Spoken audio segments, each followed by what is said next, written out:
she threw herself in front of an arrow meant for a wolf. Not a man, not a child, a wolf. A wolf the size of a war horse, with eyes like burning coal and a coat the color of a storm that hadn't decided yet what it was going to do. A wolf that had no reason to expect anything from her and every reason not to trust her. She didn't know whose wolf it was. She didn't know what territory it belonged to. She didn't know what it would cost her, the wound, the displacement, the entire unraveling of the life she thought she understood. All she knew, in the half-second between seeing the arrow leave the bowstring and the moment her body moved without her permission, was that the wolf was looking at her. Not at the bowman, not at the tree line behind her, not at the frozen ground or the pale sky or any of the 10,000 things that a frightened animal focuses on when danger arrives. Before we continue, press the like button and tell everyone where you're watching from. Let's fill the comments with countries from around the world. Amira Vane had been told her entire life that she was too much. Too loud when silence was expected. Too stubborn when cooperation would have served her better. Too willing to go where she wasn't invited, and too unlikely to apologize for it afterward. Too curious about things that didn't concern her, and too careful about things that people wished she'd be less careful about. Her mother had said it with a kind of resigned affection, the way you say something about a person you love and have stopped trying to change. Her aunt had said it with exhaustion, the productive exhaustion of someone who had run out of arguments. The village elder of Caldenvast, a man named Osric who had governed the outer settlement for 30 years with the steady hand of someone who had seen too many young people make the same mistakes in new directions, had said it with the specific weariness of a man who could see the shape of the next problem before it fully arrived. Amira had always listened respectfully, and then she had kept being exactly who she was. She was 23 years old, the daughter of a settlement healer who had died 2 winters past from the deep lung sickness that took 3 other people that year, and she had inherited not just her mother's cottage at the edge of the settlement, the one with the herb garden that ran along the eastern wall, and the low roof that caught snow in a particular way that made it look, from a distance, like a painting of somewhere peaceful, but also her mother's hand-copied remedy books. Her mother's collection of pressed plants and root samples and small glass jars, filled with things that had no label because her mother had known what everything was, and her mother's particular habit of going where she was needed regardless of whether she'd been formally invited. This last inheritance was the one that got Amira into the most trouble. Caldenvast sat at the far edge of the northern lands, where the settled world thinned out like the end of a conversation that nobody knew quite how to finish. Below the settlement were farms and roads and the ordinary machinery of people living together. Above the settlement was the ridge, a long, dark line against the sky that marked the border between the known and the considerably less known. Below the ridge, Caldenvast. Above it, for a distance of about a mile before the trees thickened into the ancient forest that covered the upper territory, a stretch of open land that nobody officially claimed. Everyone called it different things. The elder called it the skin between 2 worlds, which was dramatic but not inaccurate. The border guards called it the buffer zone and made it sound like a minor administrative concept. The children of the settlement called it the meadow and went there in summer when the adults weren't watching.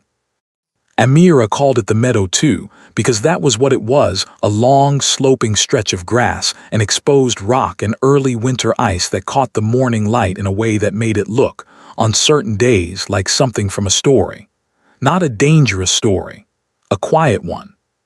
She went there most mornings, had done for years. She gathered things there that didn't grow in the settlement proper. A particular gray-green moss that her mother had used to reduce fever in children under 5. The kind of fever that spiked fast and had to come down fast, or it became a different problem. A root with a small pale flower that bloomed even in the cold and had properties for deep pain, the kind that came from injury that had settled into bone rather than injury that was still acute. certain mineral-rich soils that she packed around wounds to draw out infection in cases where the ordinary methods weren't reaching. Things that required elevation and cold air, and the particular mineral quality of ground near the ridge. Everyone in Caldenvast knew she went there. Osric knew. The two border guards who rotated duty along the perimeter knew. There was a quiet, unspoken agreement that this was Amira Vane being Amira Vane, and as long as she stayed in the meadow and came back with things that helped people, the formal problem of it wasn't worth the argument. She was not supposed to go above the meadow. She had never gone above the meadow. Until the morning of the first frost of winter, when she heard a sound from the other side of the ridge that she didn't have a name for and couldn't ignore. She had been filling her basket, kneeling at the edge of the frozen meadow grass, fingers going numb inside her gloves from the cold that had taken hold properly overnight, and wasn't planning to leave. The sky was the colorless gray of a day that had made its decisions early. She had maybe 40 minutes before the cold would start being a problem rather than an inconvenience. She was working efficiently, the practiced efficiency of someone who had done this long enough that her hands knew the task without needing to be supervised. The sound reached her between one breath and the next. She didn't have a name for it at first. It was too large to be a dog and too controlled to be anything wounded and panicking. It sat somewhere between a low groan and something more deliberate, and it moved through the air in the way that very large sounds do, not sharp, not sudden, but present in a way that occupied the whole space around her before her ears had finished processing what it was. She stood up from the frozen grass. Below her, the settlement was quiet, one chimney sending up smoke from old Bren's bakehouse where it was always the first light of the day. The border guards' fire at the lower perimeter, everything ordinary and still. Above her, the ridge. The sound came again, and this time she heard what was in it. Not urgency exactly, not panic, the specific quality of pain that had been going on long enough to become something the body manages rather than reacts to. The kind of sound that came from something that had been hurting for a while and was running out of the energy to carry it quietly. She knew that sound. She'd heard it in patients who had waited too long before asking for help, who had decided, for whatever private reason, that they could manage alone and had kept managing past the point where they should have let someone help them. Amira looked at the ridge. She looked at her basket, at the things she'd already gathered at the settlement below her. She looked at the ridge again. "You are going to regret this," she said out loud, in the way she occasionally talked to herself when she needed to make sure she'd heard both sides of the argument before she made a decision she was going to make regardless. Then she climbed. The other side of the ridge dropped steeply into a valley that the settlement maps didn't bother to include, partly because it was outside the settlement's territory, and partly because the cartographer who had made those maps 40 years ago had, by all accounts, not been a person who liked to acknowledge the edges of things. The valley was narrow and shadowed, cut by a thin stream that was just beginning to freeze at its edges, and the trees on this side were different from the trees below, older, wider spaced, the kind of trees that made you feel you were inside something that had existed before most of the things you knew had names. She found the wolf at the base of a wide, moss-covered rock, in a natural depression in the hillside that was just large enough to offer shelter from the wind. It had dragged itself there. She could see from the disturbed ground and the trace of dark staining in the frost. It had crawled rather than walked the last few feet, and then gone still, the way an animal does when it has found the best option available and decided to wait there for whatever came next. She stopped 12 feet away.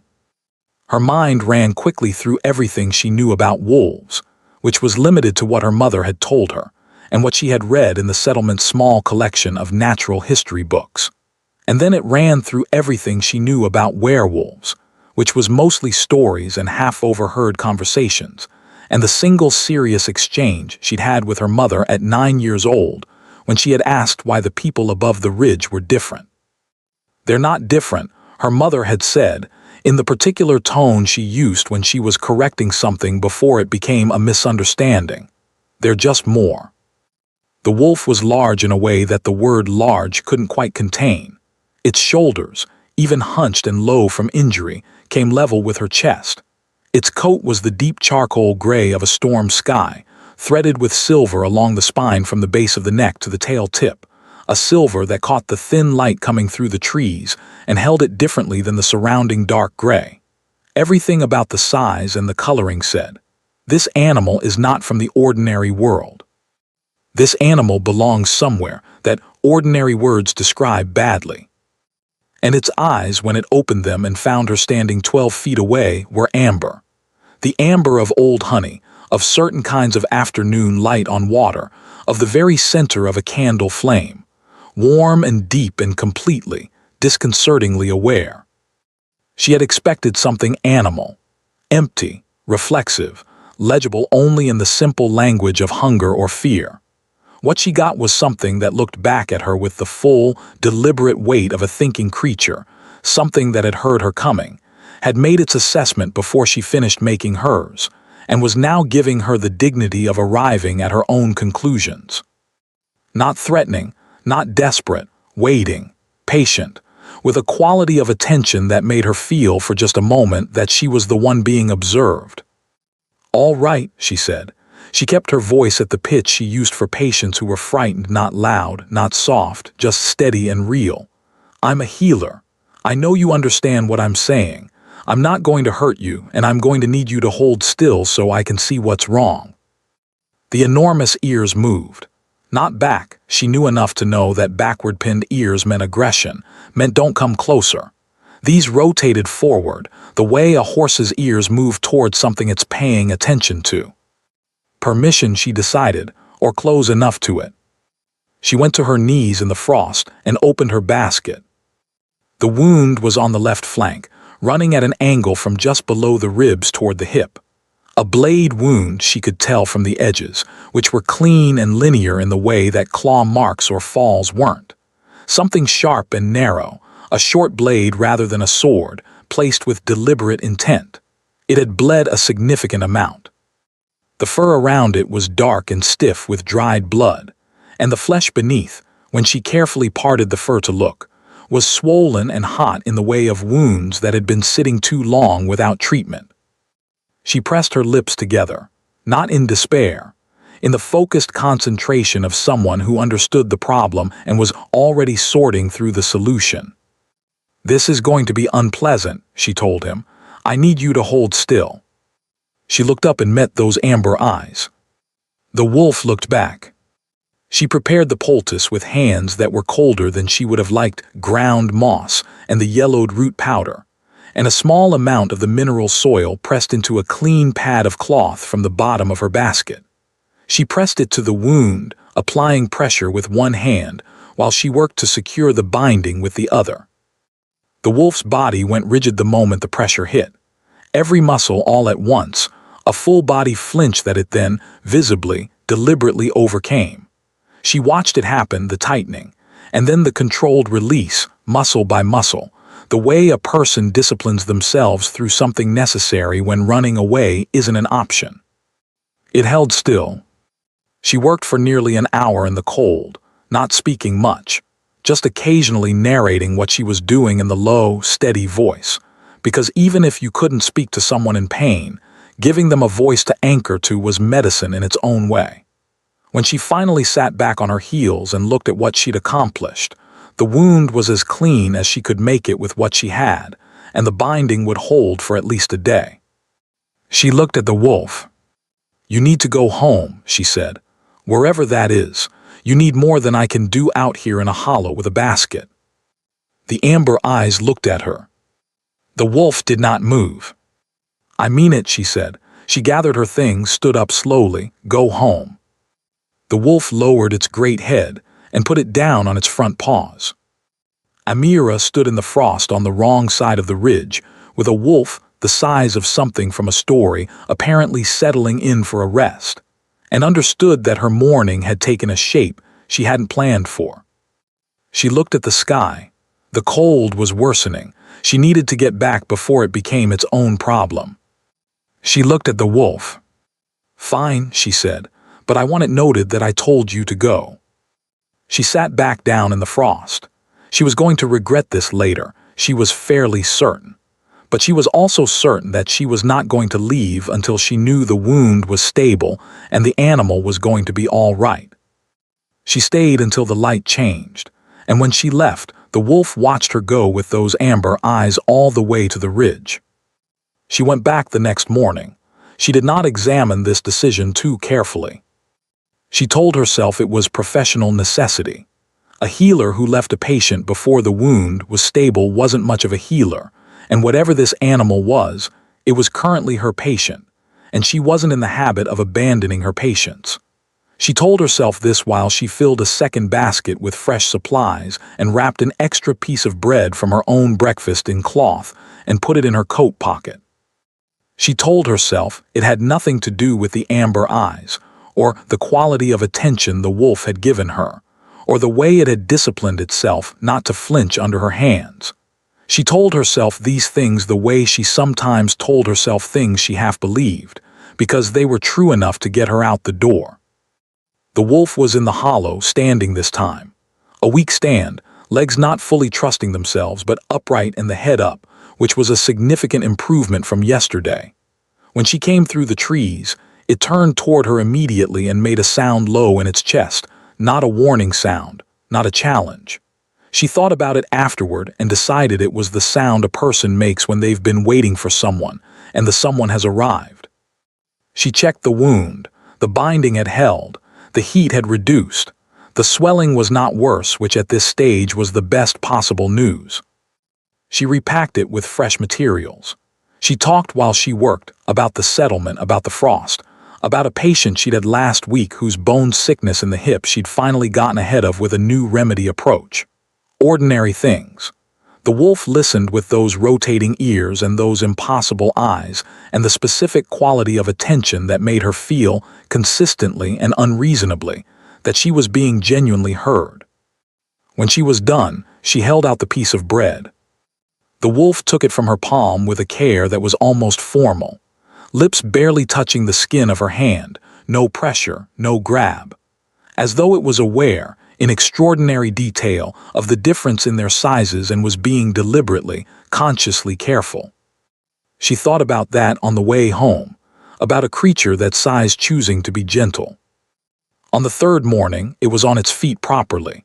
The hollow it had used for shelter looked less occupied, as though it had been moving around during the night rather than holding still and waiting.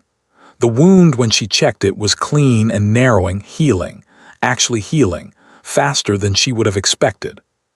She sat beside it and let herself be present without working, just sitting, her shoulder against its shoulder, the warmth of something large and alive in the cold morning air, and the silence between them that had developed into its own kind of language. "I don't know who you are," she said. "I know you're not just a wolf. I know there's a person in there or something like a person. But I don't know whose, and I don't know what it means that you're out here alone and injured, and I think maybe the intelligent thing is to tell someone and get help." She paused. "But I also think you're out here for a reason. And that reason might mean the wrong kind of help would be worse than no help." She looked at those eyes. "So I'm going to keep coming back until you're well enough that you can tell me what you want to do, and I'm going to trust that you understand that's what I'm doing." The wolf held her gaze for a long moment. Then it pressed its nose to her shoulder very gently and held it there. She put her hand on its face because there was nothing else to do. She was 200 feet from the ridge, on her way home when everything changed. The morning was absolutely still. That specific stillness of a very cold day when even the wind has gone somewhere else to be. Every sound traveled with unusual clarity.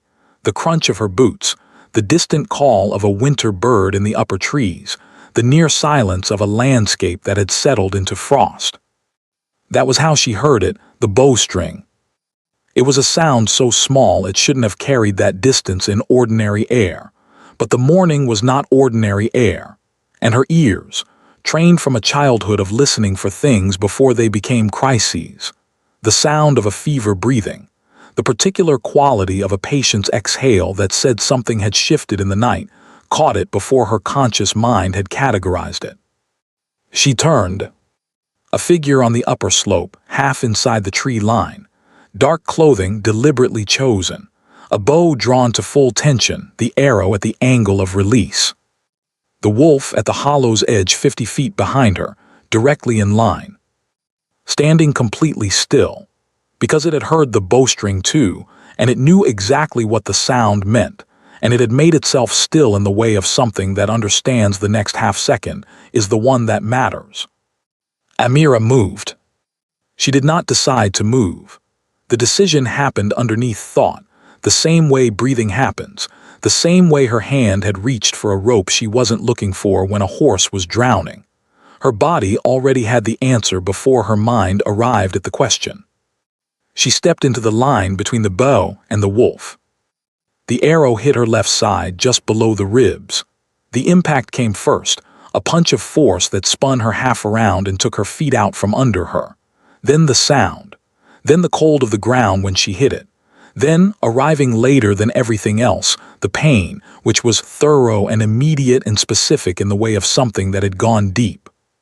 She heard herself make a sound she didn't recognize. And then the wolf was over her.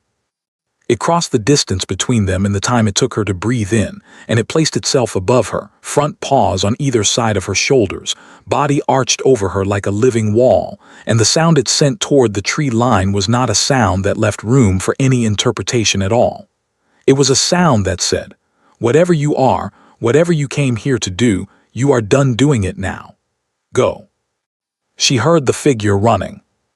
She lay on the frozen ground and looked up at the arch of gray and silver fur above her and thought, with the strange clear thinking that sometimes arrives in the middle of pain, that she had made a choice she couldn't take back, and that she didn't want to take it back, and that this was either very brave or very foolish, and probably both, and that these two things were not as different as people like to believe. The wolf lowered its head to her. Its nose pressed to her face, the bridge of her nose, her cheekbone, the corner of her jaw. Warm, insistent, the warmth of something living pressing against the cold of the ground and the colder shock of the wound. Not comforting in the way of words or touch, comforting in the simple animal way of "I am here. You are not alone. I am not leaving." "I'm all right," she said. It came out wrong, waterlogged. She knew she wasn't all right in the way she told patients they were all right when they needed to hear it rather than the truth. The wolf looked at her. And then it began, very carefully, to tend to her wound. She learned two things in the minutes that followed. The first was that whatever was in a wolf's saliva, it was warm in a way that moved through the pain rather than sitting on top of it. Not removing it, nothing removed it.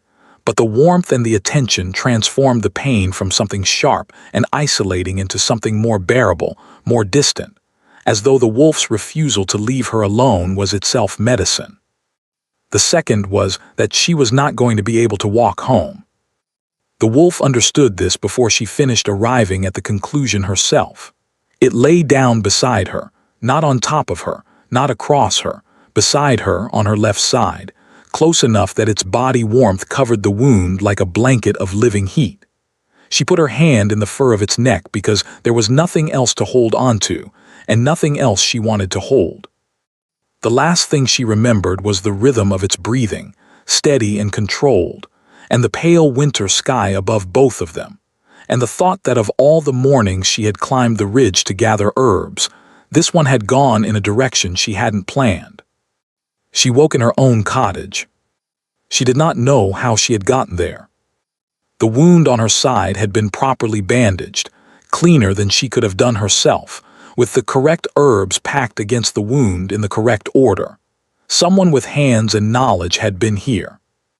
Ryden, she didn't have a name for him yet. She was still calling him the wolf, was lying across the doorway. Not inside, not in the straw outside. Across the threshold itself, taking up the full width of the doorway, lying with his head on his front paws facing outward toward the path that led to the settlement. Guarding. She looked at him from the bed, at the gray and silver of his coat, At the deliberate set of his body in the doorway, every line of him positioned between her and whatever might come. "How did I get here?" she said. He didn't look at her, he was watching the path. "Did you carry me?" He still didn't look at her, but the very tip of his tail moved once against the cottage floor. She did not tell anyone about the wolf. This was not a carefully made decision. It was the kind of decision that happens when you already know what every other option looks like and none of them feel right. The elder would have sent border guards. The border guards would have sent word to the pack. The pack would have sent riders. And the wolf, whoever it was, whatever had brought it to the wrong side of the ridge, wounded and alone, would have been found on the border in an exposed situation. And Amira understood instinctively, without being able to articulate the full reasoning, that this was a situation where the wrong kind of help arriving too quickly could cause more damage than the original wound. She had learned this in medicine, too. Sometimes the most important thing was to keep the situation stable and contained until you understood enough to know what the right intervention actually was. She kept the situation stable and contained. Raiden had not moved from the doorway when she woke, and when she stood and tested her legs and found they were going to cooperate, she went to the door and looked at him. He looked back. Both of them assessed each other for a moment in the gray morning light. "You can't stay in the doorway," she said. "People will see you." He looked at her steadily. "I mean it, you'll cause a problem." He stood, turned, and walked past her into the cottage. He lay down in front of the hearth, not tentatively, not as if he was asking permission, but with the ease of an animal that had evaluated the available options and chosen the most sensible one. Amira looked at the wolf lying in front of her hearth, at the way his silver spine caught the firelight, at the specific quality of the presence he brought into the room, which was not threatening and not soft, and was something she didn't have a clear word for. "Right," she said. Her neighbor Agna came mid-morning. Agna was 70 years old, had outlived 2 husbands, and raised 5 children past the age of stubbornness, and into something resembling functional adulthood. And she had the face and bearing of someone for whom surprise had become a theoretical concept rather than a lived experience. She came to the door to bring a pot of broth and stopped in the doorway. Stopped because Raiden was no longer in the doorway, but was now fully visible inside the cottage from the path. A gray and silver shape in front of the hearth that was very clearly not a dog. She looked at him. He looked at her. She looked at Amira. "Your mother," she said, with the patience of someone who had delivered this particular sentence many times in many different configurations, would have had thoughts about this. "My mother," Amira said, "would have done exactly the same thing." "Yes," Agnes set down the broth. "That is, as I said, what I mean." She looked at the wolf again. He met her gaze without moving. "Is it going to let me in?" "He," Amira said. "Is he?" Raiden stood, stepped neatly to the side, and lay down again in a position that left the doorway clear. Agna came in with the careful confidence of someone who had decided to proceed and was not going to look back. She sat at the table. She looked at Amira's bandaging. She looked at the wolf. She looked at the ceiling for a moment in the way she did when she was organizing her thoughts. "Who did this?" she said. "The bandaging."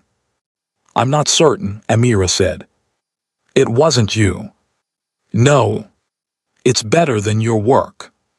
"I've noticed that," Amira said, which was a sentence she didn't enjoy. Agna nodded once. "There was a figure running from the upper slope at first light yesterday," she said, "running in the way of someone who had done something and was in significant haste not to be identified with it." A pause. "And then I saw what came down the slope approximately an hour later, and I made the decision to go inside and attend to things indoors." Amira went still. Who else saw? "By now, everyone." Agna folded her hands. "The settlement is small, Amira. It doesn't take long for unusual things to travel." A pause. "You should expect visitors before noon." The riders arrived before noon. She heard the horses first, the quality of hoof fall that only horses bred and trained to a high standard made, a weight and rhythm distinct from anything Caldenvast's ordinary life produced. 4 of them stopping just outside the cottage. A brief exchange of voices, too low to hear. Then silence, and then a single set of footsteps to the door. Ryden heard them before she did. He was on his feet with every line of his body changed, not aggressive, not wild. Focused. The absolute stillness of something that has assessed a situation and is preparing its response. And this was what she watched, because she had been watching him long enough to notice the subtlety of it, he stepped back from the door. Not away from it, just back, making room. As though he was choosing how this meeting would begin. A knock at the door, not hard, precise. "Come in," she said. 4 riders. The first 3 entered in the formation of people who were very used to entering rooms ahead of someone important and making sure the room was ready. The 4th stopped in the doorway for a moment, not for safety assessment, she thought, but for something else, as though he was choosing his entrance the way Ryden had chosen to step back. He was not the largest of them. He was not the most visibly armored. But when he entered, the other 3 rearranged themselves around him in the automatic way of planets around a sun, not from instruction, not from signal, just from the simple physics of where importance lived in that group of 4. He was tall, dark-haired, wearing a riding coat with the pack's insignia, a silver wolf mid-howl inside a circle at the collar and chest. His face was the kind of face that gave you very little by default. Not cold, not guarded exactly, just contained. The face of someone who had spent a significant amount of time being watched and had learned to choose carefully what he let through. He stopped when he saw Ryden. Ryden looked at him. And between them, in the middle of Amira's small cottage, something happened that she didn't have language for. Not warmth, not coldness. Not reunion, not confrontation.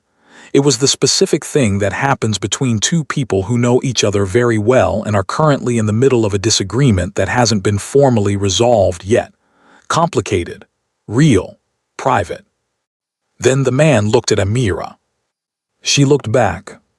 His eyes went to the bandaging on her side, to her face, to the wolf, back to her.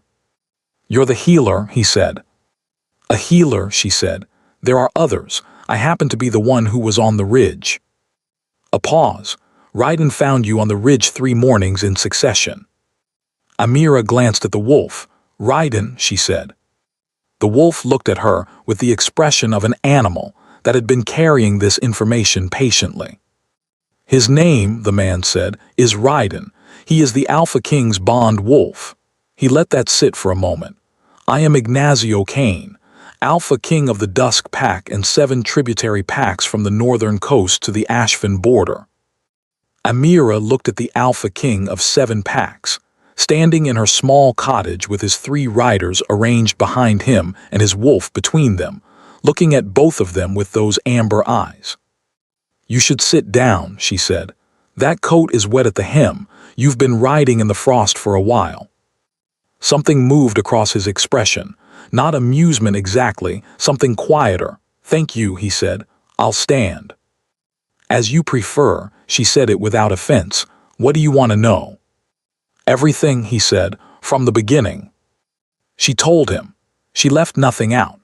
Her mother had raised her to believe that partial truths were more dangerous than difficult ones, because partial truths left room for the wrong person to fill in the gaps, and the wrong person filling in gaps was how most serious problems began.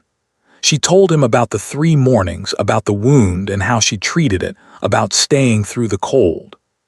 She told him about the bowman, about moving before she decided to move, about waking in her own cottage with bandaging that wasn't her work. When she finished, he was quiet. He looked at Ryden. Ryden looked back. The complicated thing passed between them again, slower this time. "Can you ride?" Ignazio said. "I have an arrow wound in my side," she said. "The wound was packed correctly," he said, without inflection.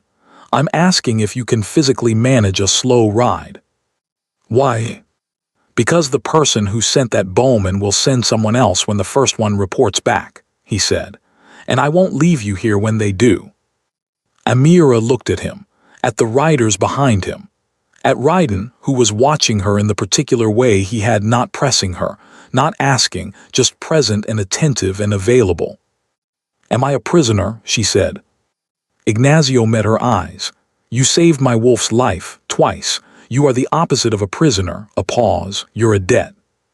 She thought about Caldenvast, about Agna, about her patience, about the elder who was certainly going to have opinions about this. She thought about the hollowness of the ridge and the gray sky and the life she had been living, which was a good life and a useful one, but which had begun, somewhere in the last 3 mornings, to feel like a waiting room for something she hadn't yet been told the name of. "All right," she said, "give me 10 minutes."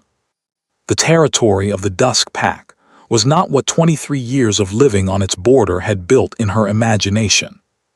She had constructed something dark and military. Walls and gates and the atmosphere of a place organized entirely around power, around what power could do, and what it needed to protect, and what it was willing to do to anyone who threatened it.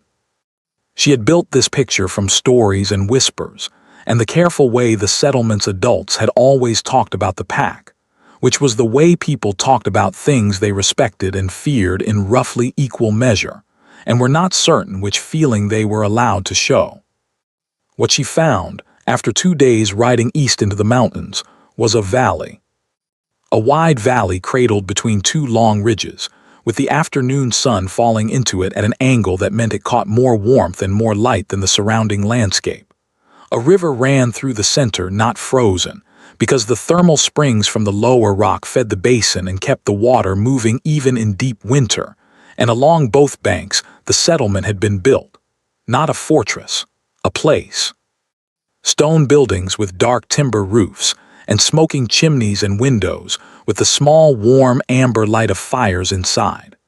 A market in the square where people moved between stalls in the way that people move when they're not hurrying and not afraid. Children, she noticed. She hadn't expected children. Or she had expected them because of course any community had children, but she hadn't expected them to be simply there, in the open space, running across the square and calling after each other and completely ignoring the arrival of 4 riders and the Alpha King and an unfamiliar woman on horseback. Except for one girl. A small girl of approximately 4 years old, wearing a coat 2 sizes too large and a red hat that had been imperfectly put on, who saw Ryden coming through the main gate and ran toward him without any hesitation whatsoever, arms already spread. Face already lit with the expression of someone who has seen exactly the thing they wanted to see. She hit Ryden around the neck and held on. Ryden stopped moving. He stood in the gate with a small child attached to his neck and a woman sprinting after her from across the square with an expression of profound maternal exhaustion, and his amber eyes communicated something that Amira suspected was dignity and serenity, but that she was reading correctly as deep personal satisfaction. Moon and Stone, Lessa, the mother arrived breathless, arms already reaching to peel the child away. "He's back," the girl announced into Ryden's fur. "He came back." "He always comes back," the mother said in the tone of someone who had been through this before. She looked at Ryden, at Ignazio, at Amira with the particular sharp attention of someone taking careful inventory. "Alpha King." A pause, and "A guest," Ignazio said. "Thessa will see to the wound." The child Lessa detached from Ryden's neck and looked at Amira with enormous, unembarrassed curiosity. "You smell like the meadow," she said. "I spend time there," Amira said. "Ryden smells like the meadow sometimes too," Lessa said, "when he goes exploring." Her mother pulled her away with an apology that Amira waved off, and the party moved through the gate into the territory proper. And Amira sat on the calm horse she'd been given and looked at all of it, the warmth of it, the life of it, the complete ordinariness of a community living its life in a valley that the settlement maps didn't bother to draw, and understood that she had been working from a wrong picture for a very long time. She was given a room in the long building to the south of the main hall, stone walls warm from the hearth that someone had already lit, A window that looked onto the inner courtyard, and beyond it, the upper stable block. A bed with more blankets than she'd had in any single place she'd ever slept. A small table with a water pitcher and a bowl of dried fruit and a burning candle in a holder. Someone had arranged this before she arrived. She stood in the doorway of the room for a moment and thought about what it meant that someone had arranged this before she arrived. Thessa came within the hour. She was a woman of middle age with healer's hands, the specific slight roughness of someone who worked with plants and preparations constantly, and healer's eyes, which saw the wound before they saw anything else. She repacked and rebandaged with the efficiency of someone who did this well and knew it. And while she worked, she asked Amira precise questions about what she'd used and how she'd applied it, in the tone of one professional assessing another's work rather than taking over from a civilian. "You treated the wolf too," Thessa said. "I'm the one who found him," Amira said. "I know," a pause. "The moss compress on the flank wound, that's an outer settlement technique. We don't use it here." Another pause. "It works better than what we were using." Amira looked at her. "I can write down the preparation method." Something in Thessa's expression shifted into something warmer. "I'd like that." She finished the bandaging and sat back. "Raiden stayed beside you the entire ride," she said. "It wasn't a question." "He walked beside the horse," Amira said. "He didn't like being more than a few feet away." Thessa nodded, slowly. "The wolf has a bond sense," she said. "It's not instinct in the ordinary way. It doesn't activate by proximity or gratitude or even genuine affection. It activates for someone the wolf recognizes as," she paused, choosing words carefully, "significant, in a way that goes to the root of what the wolf is." She straightened, looked at Amira steadily. "In 20 years of serving this pack and its king, I have never seen Raiden's bond sense activate for anyone outside the king himself." She let that sit. Then she stood, gathered her things, and left. Raiden was outside Amira's door that evening, lying across the threshold with his head on his paws facing outward. She stepped over him to get to the door, went back in, left the door open. He came in, lay down in front of the hearth as though this was the obvious and correct thing to do, which it apparently was. She sat on the edge of the bed and looked at him. "What am I supposed to do with everything Thessa just told me?" she said. The amber eyes looked at her. "I thought you were a patient," she said. "I thought this was a straightforward, if unusual, situation of a healer and a patient. I thought it was going to resolve in a week or two and I would go home and have a story to tell Agna." She paused. "I don't think that's what's happening." Raiden watched her with the patient attention of someone who had known this for a while. "No," she said, "I don't suppose you do." Ignazio came that evening. He knocked. She noticed this the first time, that he knocked on the door of a room in his own complex, and she recognized it as a choice, and entered when she said come in, and stood near the door in the way of a person who was giving her the room. "How is the wound?" he said. "Better," she said. "Thessa is very good." "She is." He stayed where he was, giving her the room, giving her the choice of how much space to share. She noticed that too, the way she was starting to notice everything about how he moved and chose. "You should tell me about the arrow," she said, "about who sent it and why." He did. He told her about the Ashvin Pack, the rival territory to the east, 9 months of border pressure, 3 months of active incursions. He told her about Raiden going ahead of the scouting party to track a suspected breach and not coming back. He told her about 9 days of searching, of running the territory while feeling the wolf's absence like a sound that had stopped when you hadn't realized you were hearing it until it was gone. He stopped there. The thing in his face, briefly, was not the Alpha King face. It was the face of someone who had spent 9 days believing something they depended on was gone. He managed it quickly, but not before she'd seen it. The Ashvin Pack targeted Raiden specifically because injuring the Bond Wolf weakens the king, he continued in the same even voice. They calculated correctly. What they didn't calculate was that a settlement healer would find him, treat him, keep him alive and stable for 3 days without alerting anyone, and then step into the path of their follow-up arrow when they sent someone to finish the work. He looked at her. "I'd like to understand why you did that." "Which part?" she said. "Both." She told him honestly, about not knowing who to trust with him, about the instinct that the wrong help would be worse than careful silence, about the arrow that she hadn't planned it, that her body had moved, that she didn't know in the half-second before it happened whether she was making a decision or whether her body was making a decision for her. "Those are not always different things," Ignacio said. She looked at him. "When you act without the space to deliberate," he said, "you act from what you actually are, not from what you've decided to be." A pause. "The deliberated self is constructed. What you were in that half-second was real." She had not expected that from him. She had not expected anything that precise from a man who moved through the room with the economy of someone accustomed to keeping things close. "You're more thoughtful than you look," she said. Something moved across his expression, not amusement, not quite, adjacent to it. "Is that a compliment?" "It's an observation." "I'll take it." He stood, moved to the door, stopped. "Thank you," he said, "for riding, for the arrow." A pause in which she sensed him weighing something. "I'm not practiced at saying it.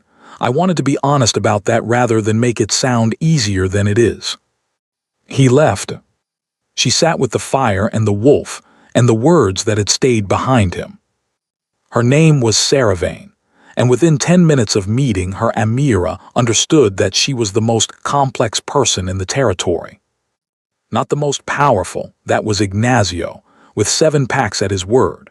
Not the most knowledgeable, that was probably Thessa, with 20 years of pack history stored in the same hands she used to pack wounds. But the most complex, in the specific way of someone whose intelligence had been applied entirely to the project of managing outcomes, who had spent so long arranging things to go the way she intended that the arranging had become indistinguishable from who she was. She was tall, with pale hair braided and pinned, and the kind of bone structure that made age look like refinement rather than loss.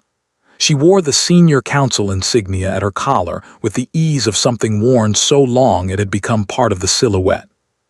She came to Amira on the morning of the second day with a cup of tea and a smile that was perfectly executed.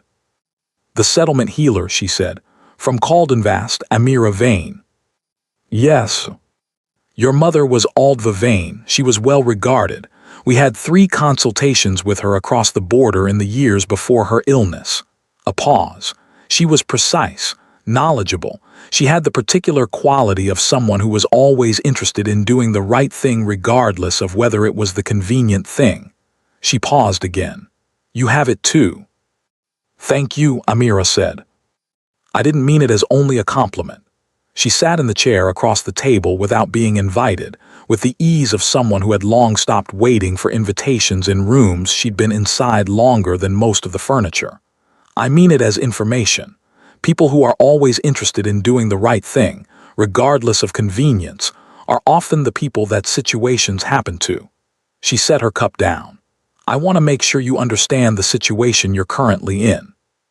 "I'd appreciate that," Amira said. "Tell me." She told her about the Bond Wolf. More than Thessa had told her, the political and historical weight of it, the way the Bond sense activation was treated in the pack records, the specific council protocols that existed around it. She told her this with the precision of someone communicating a body of knowledge, not with malice, not with warmth, purely informatively. And then she said, "Right and bonding outside the king is not a small thing in this territory. It has happened twice in 300 years. Both times, the council moved to examine the situation carefully." She met Amira's eyes. Both times, what they found was that the bond had activated because the wolf's fundamental nature had recognized someone significant to the pack's future. "What happened to those people?" Amira said. "One became the king's advisor, a position of great influence and some personal danger." A pause. "One became the king's mate." The room was very quiet. Saravain stood. I'm not trying to alarm you, she said, which was the sentence people used when they were entirely comfortable with alarming you and had decided it was the appropriate tool. I'm giving you context that I believe you deserve to have. She moved to the door. Whatever you are to Ryden, Amira Vane, it is not accidental, and in this territory, things that are not accidental have consequences. Some of those consequences are good. She paused at the door. Some of them are considerably more complicated. She left. Amira sat with the tea and the silence and the cold feeling that everything she'd thought she understood about what she was doing here had just rearranged itself into something significantly larger. That afternoon, Ignazio found her in the inner courtyard, sitting in the thin winter sun with Ryden at her feet. He changed direction when he saw her from wherever he'd been going, toward her, and sat on the low wall beside her without explaining why, which she was beginning to understand was something he did when he wanted to be somewhere without making it a conversation. They sat in silence for a while. "Saravane came to see me," she said. "I know.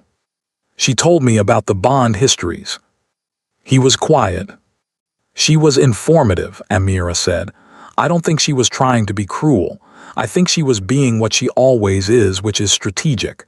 She wants me to understand the weight of the situation." A pause. What did she leave out? He looked at the courtyard, at Ryden, who was apparently asleep but whose ears were moving, tracking, listening to both of them. "She told you the Bond histories. She probably didn't tell you which specific Bond histories she accessed, or why she had them in her mind before she came to speak to you." "She's been in the old hall," Amira said. "Yes.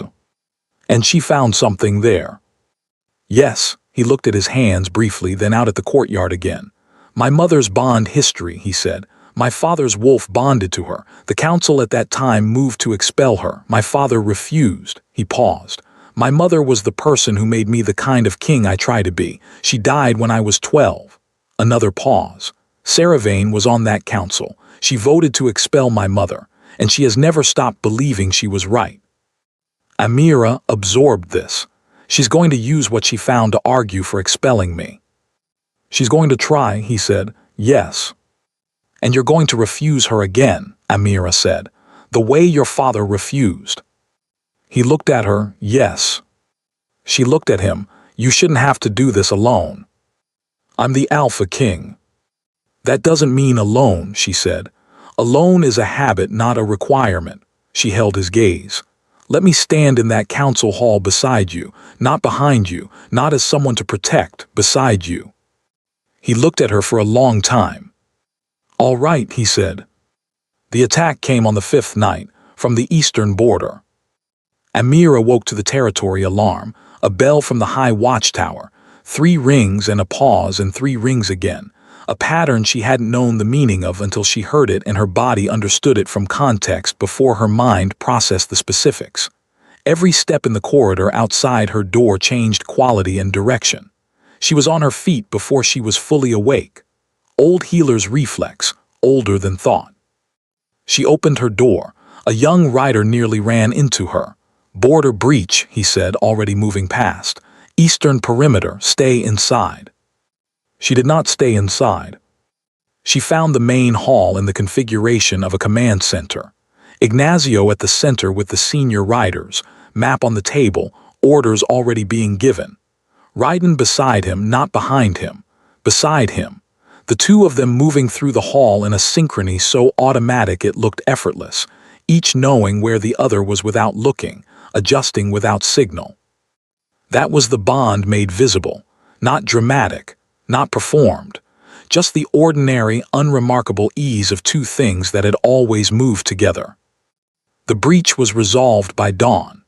Thessa confirmed it over Amira's morning rebandaging with the efficient matter-of-factness of someone who had worked through a great many border situations and had long ago stopped treating their presence as remarkable. 3 Ashfin soldiers, 2 turned at the perimeter, 1 detained.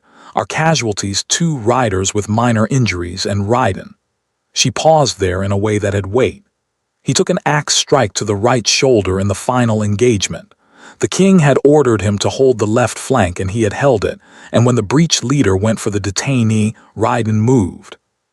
She said this without editorial comment, but there was something in the way she said it, the specific quality of someone reporting a fact they also have feelings about. Not deep, the wound. He'll heal cleanly, but the king has barely left the stable block since dawn. Amira went to the stable block. She found it the way she found most things she looked for, by following the particular quality of absence. The main stable was busy at this hour, riders moving horses, morning feeding in progress, the sounds and smells of a working facility doing its ordinary work. But there was a section at the far end, past the main block, where the sounds were quieter and the people who passed it walked a little differently, a little more carefully, the way people moved around something that mattered. Ignazio was sitting on a hay bale beside Ryden, who was in wolf form and lying on his right side with the shoulder neatly bound. The alpha king of 7 packs, sitting on a hay bale at dawn, his hand resting on the wolf's silver-striped head. The look on his face when she entered was not managed. He hadn't expected her. He hadn't had time to arrange the expression. What she saw was a man who was tired in the deep way of someone who had been carrying something for a long time. "He's fine," he said immediately. "I know," she said. "Thessa told me." She came in, knelt beside Ryden, checked the binding with practiced hands. No excessive heat at the wound margins. Swelling within normal range. Clean. She's right, he's fine. Ignazio exhaled, a small sound, a lot carried in it. She sat down on the hay bale at the far end from him. "When did you last sleep?" she said. "Nothing." "Ignazio." He looked at her when she used his name.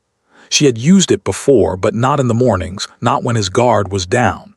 She could see it land, not as a wrong thing, as a real thing, something that reminded him of something he'd started to believe he didn't have access to anymore.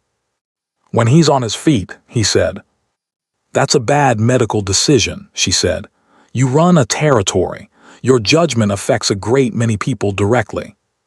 Sleep isn't optional for you the way it might be optional for someone whose poor decisions are their own problem." "You sound like my mother," he said. "I'll accept that." Ryden from the floor moved his tail once. Both of them looked at him. "Did he just agree with me?" she said. "He has opinions," Ignazio said. "He has always had too many opinions and no sense of when to keep them private." She almost smiled. He saw it. Something in his face shifted in a way she was starting to catalog, the small movements of an expression that was usually controlled, choosing not to be. "Your shoulder," she said. "The right one, you're holding it." "It's fine." "Show me." A pause. "You have a healer in front of you in a stable before sunrise," she said. "Show me the shoulder." He showed her. Was not fine. A lateral cut through the riding coat and the shirt beneath, deep enough to have bled significantly, wrapped with the quick field dressing of someone who had attended to it one-handed while continuing to work. She cleaned and repacked it properly while he sat still, with the same deliberate stillness she'd seen in Ryden, the same discipline of holding still through something necessary, and she understood again, working on the man as she'd worked on the wolf, that the stillness was the same in both of them. Same character, same shape, 2 bodies. "Thank you," he said when she finished. "Don't get stabbed again," she said. "I'll add it to the list." She stood. He stood. The space between them in the narrow stable aisle was smaller than it had been across a table or a courtyard. "The council is meeting this morning," he said. "Saravane has formally raised the question of your status." "I know. She's going to move to send you home." "I know that too," she looked at him. "You said beside you." "Yes." "I meant it as well," she said. "I'm going to be in that council hall." He looked at her for a moment. In the gray light before morning, with his wolf on the hay behind him, and a wound on his shoulder that she'd just cleaned, and the specific quality of the hour where people stop being what they manage themselves to be, and just are what they are. "I know," he said. "I counted on it." Saravane was building a case, and she was building it the way people who are genuinely skilled at influencing outcomes build things. In pieces, in the right order, distributed among the right people before the full picture was ever assembled in one room. Amira saw this by watching the patterns around her rather than the patterns aimed at her. Healers learned to do this. You couldn't read a patient by looking only at the wound. You had to read the whole body, the color, the posture, the way the breath moved, the parts that weren't injured but were compensating for the parts that were. She read the territory the same way. The junior officials who couldn't hold her gaze had a specific quality of discomfort, not hostility, but the discomfort of people who had been told something and were waiting for it to become official. The senior council members who nodded when she entered a room and then looked at each other had the synchrony of people who had had a conversation already. The way certain conversations paused at her approach and resumed at a different pitch when she passed. She was being treated with careful courtesy. She was being treated like someone whose departure had already been arranged and was waiting for the paperwork. On the 6th day, she saw Saravane go into the old hall, a stone building at the eastern end of the complex that the daily life of the territory didn't seem to use, with a heavy door and high windows. She came out 20 minutes later with the face of someone who had confirmed what they needed to confirm. Amira went to Thessa. She learned about the bond histories. She learned that there had been 2 previous cases of a bond wolf activating outside the king, and that both of those cases were documented in the old hall's records, and that in both cases the person bonded to had become central to the pack's future in ways that the council had initially resisted. She learned that Thessa knew about the 3rd record, the sealed one. She went to Ignazio. She found him with the eastern border maps and 3 senior riders. She stood in the doorway. He looked up. She watched him read her expression and dismiss the riders in the same moment. "The sealed record," she said when they were alone. He went still. "You know about it." Thessa pointed me in the right direction. "You accessed it 3 days after I arrived." She watched him. "What's in it?" He was quiet for a moment. Then he told her about his father's wolf, about his mother, Sarin Kane, born Sarin Aldva, a pack rider who had grown up in these same stone buildings, who had gone to the council with her name recorded in the bond history, and come out with her right to stay argued for by the king alone, who had died when Ignazio was 12 from a fever that should have been survivable, who was the architecture of the man standing in front of her. "Saravane is going to present it to the council as a pattern," Amira said. "Not one isolated event, a recurring disruption, a flaw in the bond system." A pause. "She's going to argue that the historically correct response to this situation is removal of the disrupting element." "Yes. And the disrupting element is me." "Yes," he held her eyes. "She will not succeed. I want to be clear about that before we walk into that hall." "I know," she looked at him. "Tell me what the 3rd record actually says, not the summary, what it says." He told her the full account of his mother's bond history, the council's vote, his father's refusal, the aftermath, the years of settled, stable, genuinely strong pack governance that had followed his parents' marriage, the testimony of the senior archivist who had documented the bond and declared it the strongest he'd seen in his 40 years of keeping the pack's records. "Your mother," Amira said when he finished, "if you were going to say one thing about who she was." He was quiet for a moment. "She made my father better at everything he already was," he said finally, "not by being strong where he was weak, by being present where he was alone." A pause. "He was a good king before her. He was a different kind of king after." She looked at him. He looked back. Neither of them said the thing that was in the air between them, because they were both, in their different ways, people who understood the value of timing. "All right," she said, "I'll be beside you tomorrow." The council met at noon in the high hall with all 7 senior members seated, and the secondary council along the walls, and the winter light coming through the high stone windows in the pale, thin way that made everything look more serious than it already was. Amira sat beside Ignazio at the main table. She felt the room absorb this. Not reaction, these were practiced people. They didn't react visibly to things that surprised them. But she felt the absorption, the internal adjustment, the recalibration of expectation. She sat and held the posture of someone who had chosen to be there and was not going to explain the choice. Sarah Vane at the far end of the table looked at her, then at Ignacio, then back to the documents in front of her. Her expression gave nothing. The council opened with the breach report.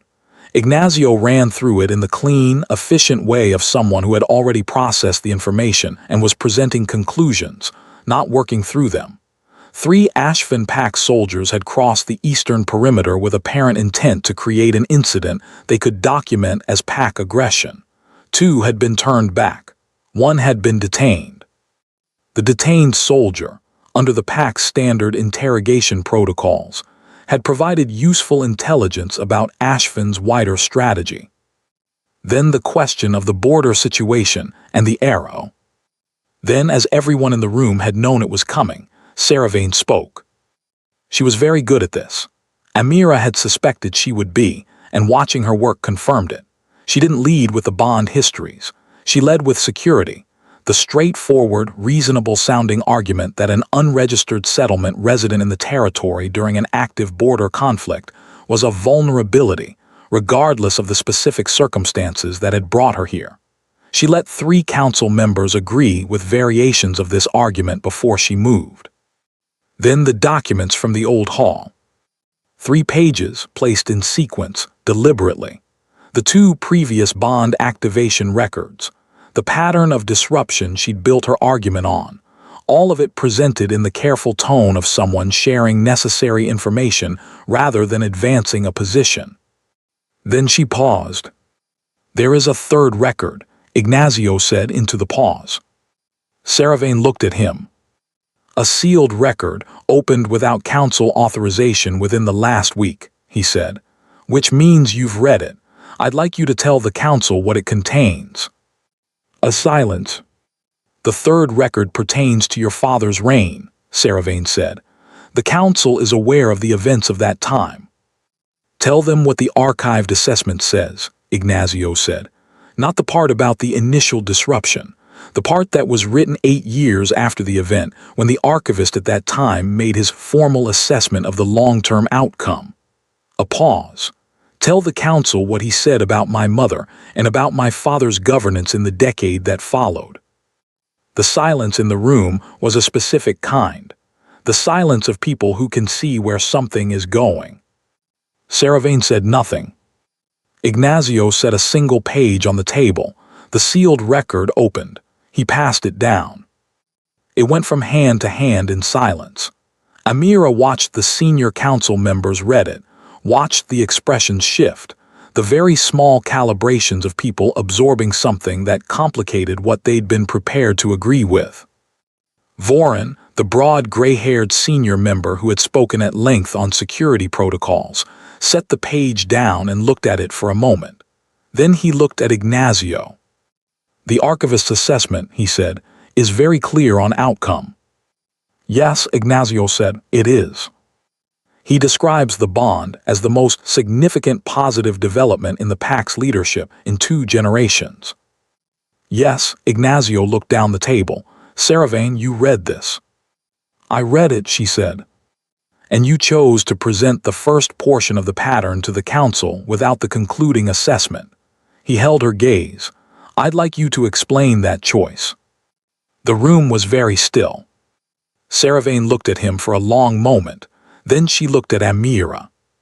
And something in those ice-colored eyes shifted. Not broke, shifted. The smallest recalculation of a very controlled person. "I made an error of emphasis," she said. "It came out even and precise, the acknowledgement of a skilled person who knew when to acknowledge. The full record was relevant." Then the doors of the hall opened. Ryden came in. He moved carefully, the injured shoulder still held with some care, the binding still in place. But his head was up and his gaze swept the hall once and found Amira immediately and went there and stayed. He crossed the full length of the hall past the secondary council, past the senior members' table, past Saravain's end of the table, and he stopped beside Amira's chair. He stood there, not performing anything, not demanding anything, just present in the way he was always present, the full, deliberate weight of a thinking creature that had decided where it was going to be and was now simply there. Nobody spoke. The gray and silver wolf, standing beside the settlement healer in the Alpha King's council hall, in front of 7 senior council members and the full secondary council, and the woman who had been building the case for 3 days. Saravain looked at the wolf, she looked at Amira, she looked at the wolf again. Then she sat back in her chair. The council, Vorin said slowly into the silence, should take a recess. The recess lasted 3 hours, and Amira spent them in the inner courtyard with Raiden and the thin winter sun, and the specific patience of someone who had learned a long time ago that the hardest part of a difficult moment was always the part between the moment and its resolution. She had a habit of staying present during that part. Other people left rooms, went to find company, found activity to fill the waiting. Amira had learned that staying present in the difficult middle was how you arrived at the other end of it, having understood what happened, rather than having just gotten past it. Thessa came and sat beside her midway through. They talked about medicine, which was what they both defaulted to when they needed the steadiness of something reliable. Thessa told her about 3 cases she'd been managing through the winter sickness. Amira told her about the joint remedy she'd been developing before the arrow. They talked about it practically, 2 healers discussing a problem, and the ordinariness of it was its own kind of comfort. Ignazio came out near the end of the 3 hours. He sat beside her, not across from her, beside her, and for a few minutes, neither of them said anything. "They're going to vote on formal status," he said, finally. "Not expulsion. Saravain doesn't have the numbers for expulsion, not after the full record." A pause. "They're going to vote on whether to recognize you as a formal resident of the territory under the king's acknowledgement." Amira looked at her hands, "And if they vote no?" "I will override it," he said.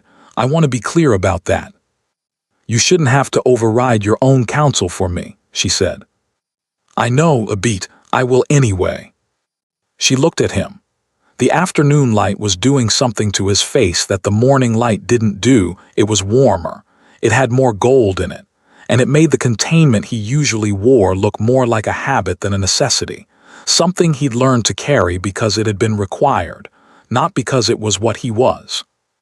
"Ignazio," she said. He looked at her. "I went to the ridge every morning because I told myself it was professional obligation," she said. "That was true, but it wasn't the whole truth." She held his eyes.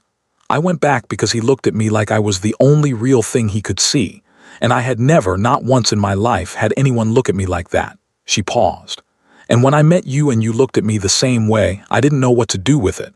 I still don't, entirely." He was quiet.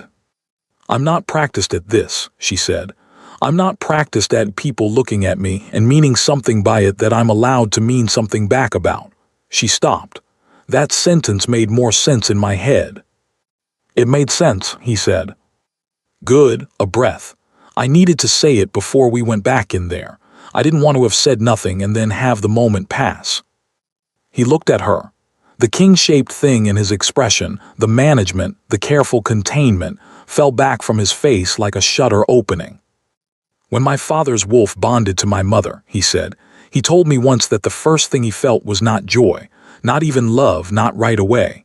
He paused. He said the first thing he felt was recognition, like something he had been almost thinking for a long time had suddenly arrived in a shape he could see. Another pause. "I understand that now in a way I didn't before you arrived." She looked at him. "I've been alone by choice for 8 years," he said. "I told myself it was the right choice for the territory, for the work. I told myself an alpha king who needed someone was an alpha king who had a vulnerability." He stopped. "I think I was wrong about what vulnerability means." "You were wrong," she said simply. The corner of his expression did something. "You're very direct." "You've mentioned that." "I find it I'm not used to it. I find it," he stopped, started again. I find it easier to be honest around you than I've found it around anyone in a long time. That's because I'm not managing you, she said. I don't need anything from you that requires me to manage you, so I just say what's true. He looked at her. Then the doors to the hall opened, and Vorin appeared in the doorway. The council is ready, he said. Ignazio stood. He extended his hand, not a formal gesture, not the Alpha King's hand to a subject, just a hand offered to a person he wanted to walk beside. She took it. They went in together. The vote was 6 in favor of formal recognition and 1 abstention. Saravane abstained. Not a yes, not a no. She sat at her end of the table and was quiet while Vorin read the count, and then she sat quietly while the formal record was made, and then she looked down the table at Amira with eyes that had done something new in them, not warmth, not defeat, something more complicated than either. Your mother, she said, consulted from the border, she never crossed it. A pause. She made the right decision for her situation. Another pause. I think you are making the right decision for yours. She left before Amira could respond. Thessa appeared at Amira's elbow and said, quietly, that is the closest she has come to changing her mind about anything in 20 years. I want you to understand that. Amira understood it. The formal document was signed. The council session closed. People filed out into the corridor with the particular energy of a room that had been holding its breath for 3 hours and was now allowed to breathe. Ignazio walked beside her into the courtyard. Raiden was there, already there, sitting in the last of the afternoon light. Facing the door they came out of as though he'd known exactly when they would emerge. His tail was moving, the slow, deliberate movement of an animal that was at ease and communicating it. The silver along his spine caught the late sun and held it. He left the stable on his own about an hour ago, a rider said from the colonnade. Came straight to the courtyard. We didn't see any reason to redirect him. Good decision, Ignazio said. They stood in the courtyard, the 3 of them, in the particular arrangement they had developed without deciding on it. Not formal, not performed, just close, just in proximity, the wolf and the man and the woman from the wrong side of the ridge, and everything still complicated and nothing yet finished and all of it unmistakably beginning. I'll need to go to Caldenvast, Amira said. Not permanently, but I have patients who need attending to, and Agna, and there are things in the cottage that matter to me. I'll have 2 riders escort you, Ignazio said. I don't need. You were shot, he said. You'll have 2 riders. She looked at him. You're going to be someone who argues about practical safety measures, aren't you? Only the important ones. That's going to be a long and interesting conversation over time, she said. Something in his face did the thing again.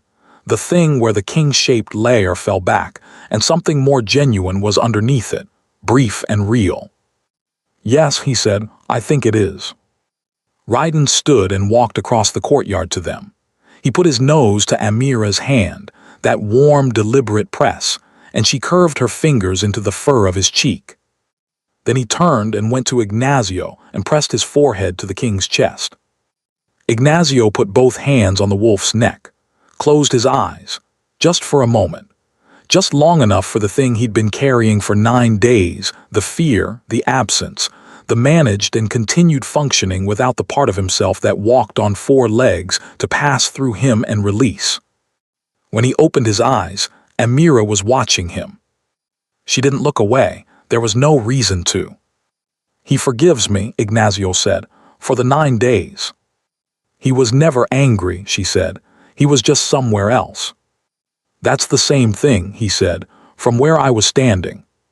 She thought about that, about what it was to have a piece of yourself somewhere you couldn't reach, about how it would feel to have it come back.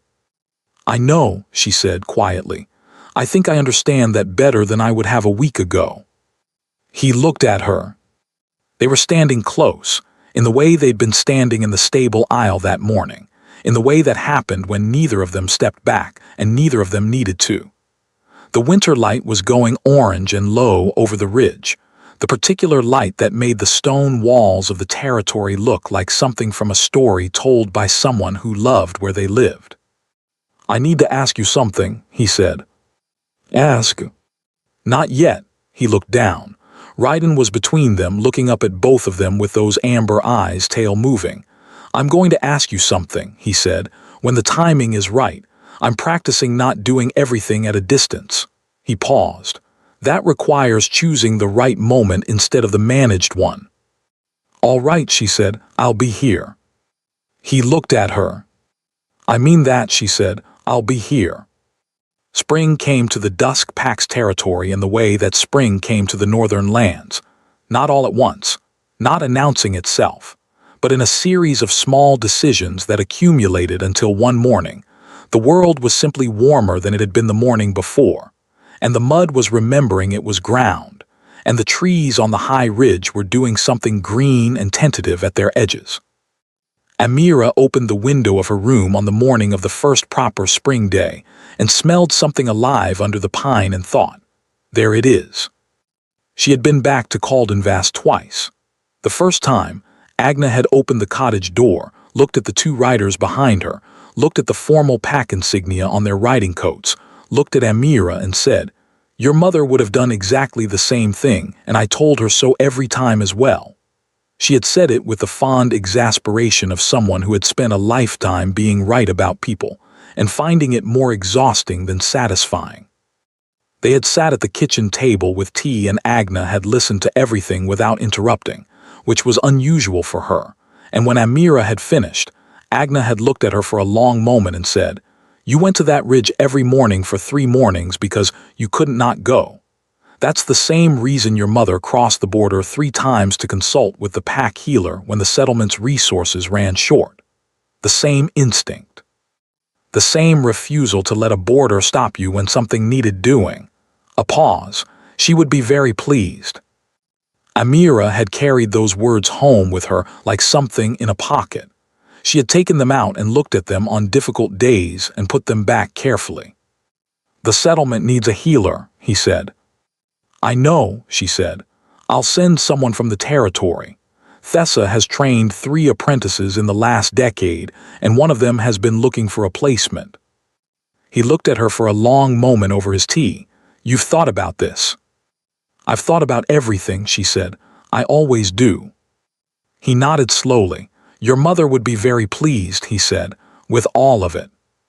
She had not cried in Osric's presence, because she didn't cry in most people's presence, but she had come close, and she had carried the closeness of it back with her like something warm. The wound had healed. It had taken longer than she would have wanted, 6 weeks before she stopped feeling the pull of it when she breathed deeply, 8 weeks before she stopped registering it at all.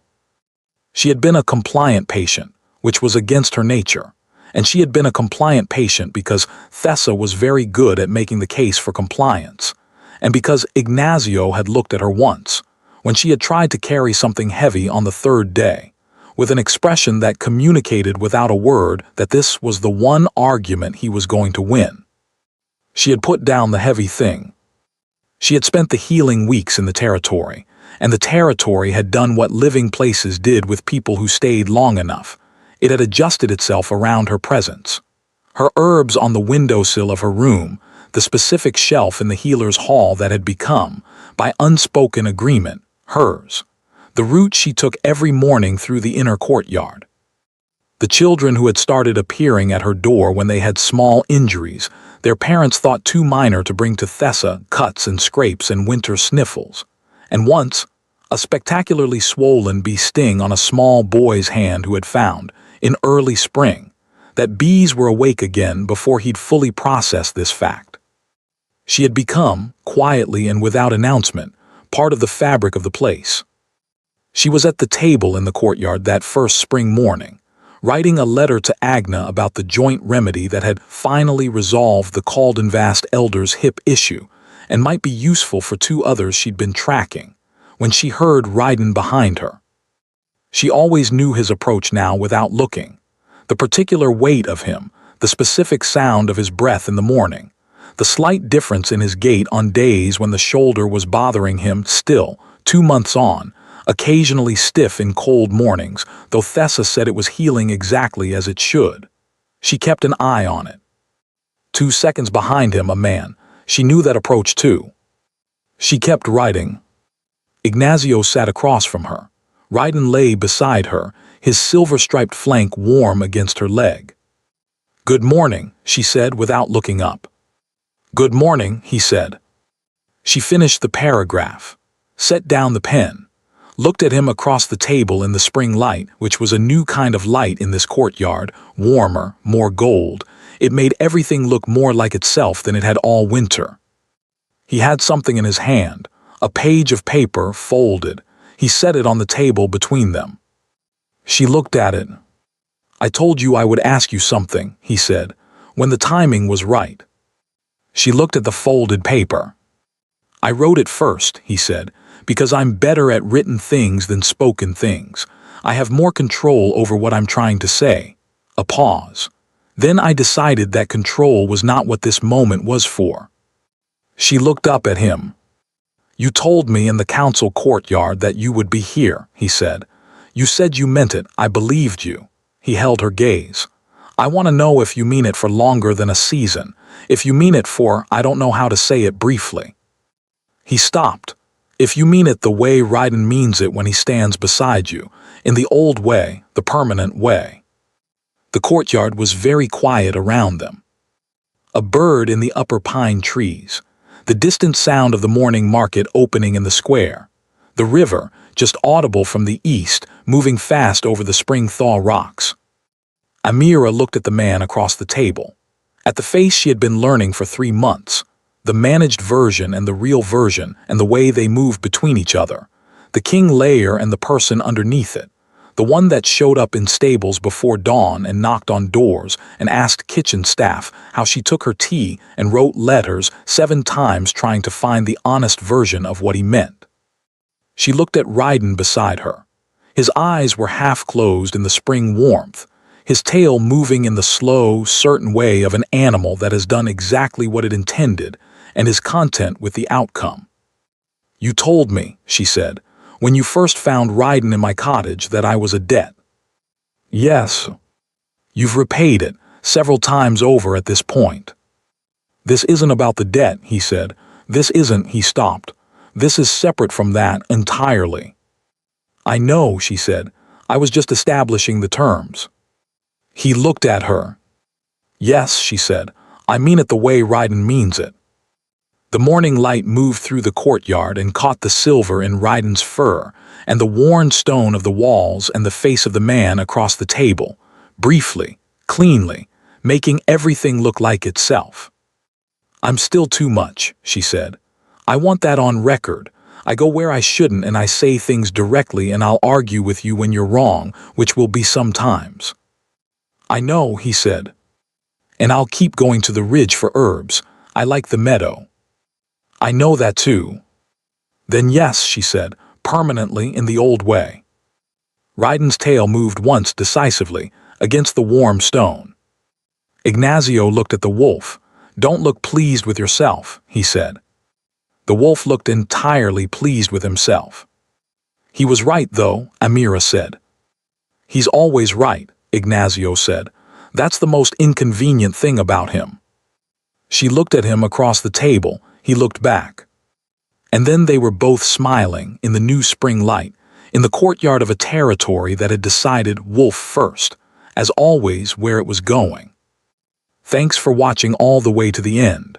If this story kept you hooked, leave a like, subscribe, and let me know what you thought in the comments. Which moment made you hold your breath? Tell me in the comments, I want to know. The next story is already on your screen.